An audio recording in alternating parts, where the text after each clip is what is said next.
Sud Radio, tous au jardin. C'est bien pour cette dernière parce que vous êtes tous en studio. Bonjour Florian Bonneau. Alors avec le micro, c'est mieux, directeur commercial de Fleuron d'Anjou. Alors, mon cher Florian, ce matin, forcément, les vacances ont commencé ou vont s'arrêter pour beaucoup de nos auditeurs. Et vous posez la question, est-ce qu'il faut choisir entre les cahiers de vacances ou le jardin ? Eh ben, on va prendre le jardin, effectivement. Et pour commencer, on va d'abord avoir une pensée pour ces parents qui accompagnent leurs enfants étudiants, qui vont dans leur nouveau studio ce week-end.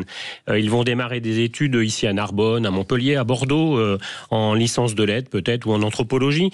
Beaucoup de jeunes, en tout cas, vont ce week-end prendre leur envol pour s'installer dans leur logement étudiant. Et c'est l'occasion pour leurs parents de leur offrir un mini-cyclamen.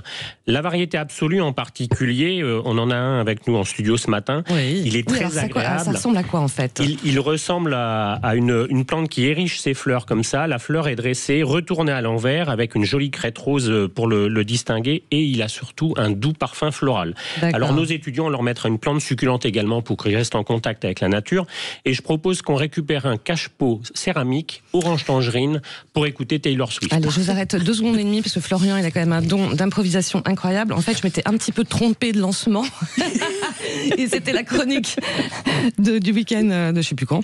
Et donc, je vous ai vu un petit peu étonné. Alors, on continue à parler de la rentrée avec vous. Alors, vous vouliez parler des miroirs, non, c'est ça ? Exactement. Voilà, alors, les miroirs, c'est exactement le sujet du jour. Nous allons avoir, avec un peu d'astuce, nous allons augmenter l'espace au jardin. On va pouvoir refléter une plante, par exemple. Et on va surtout surprendre le regard à tous les coins du jardin.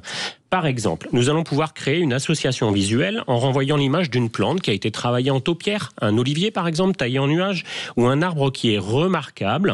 Lorsqu'il se trouvera dans notre dos, nous pourrons l'admirer dans le miroir.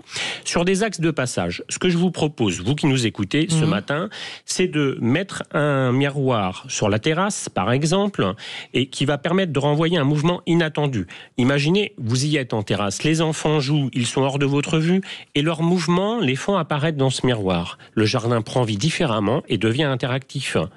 Dans un coin reculé du jardin, on va pouvoir, on ne sait jamais trop quoi y mettre. À la rigueur, la cuve à eau, qui est certes bien pratique, mais qui n'est pas toujours si jolie. Eh bien, on va pouvoir la cacher avec un miroir, par exemple, qu'on a trouvé dans une brocante, enserré dans un cadre en fer forgé. Et on va le poser là comme une œuvre, à lui tout seul. On lui plantera au pied une fougère arborescente qui va lui apporter un effet baroque. Et même si les reflets verts qu'il distingue ne seront pas pistaches, il n'en sera que plus joli sous les effets de la lumière.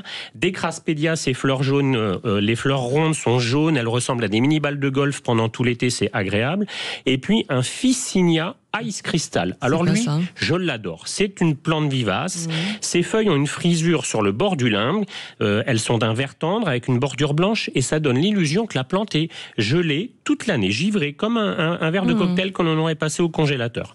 Enfin, le long d'un mur, je vous propose, ou d'une palissade, je vous propose de mettre un miroir de grande taille en le posant au sol pour créer un trou paysager.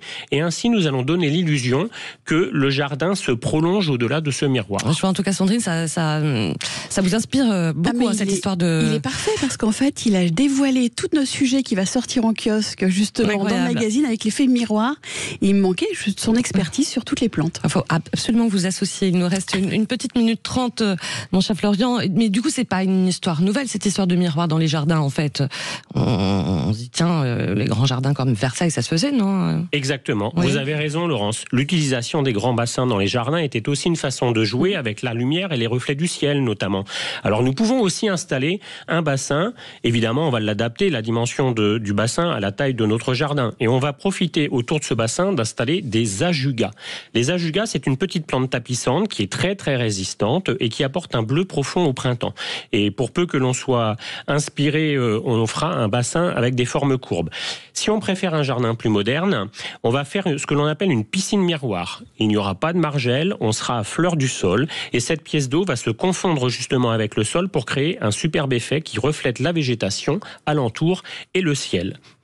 En plus de jouer avec le reflet du ciel et de la végétation, l'avantage du bassin, c'est que ça va jouer avec la biodiversité, ça va nous permettre de l'entretenir, voire de la développer.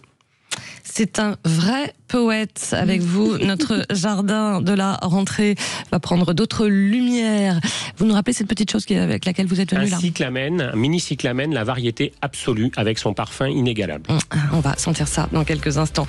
Grand merci Florian Bonneau d'être venu avec nous ici et d'avoir participé à toutes ces émissions estivales, directeur commercial de Fleuron d'Anjou. Merci à Sandrine Brune, belle rentrée à tous les deux.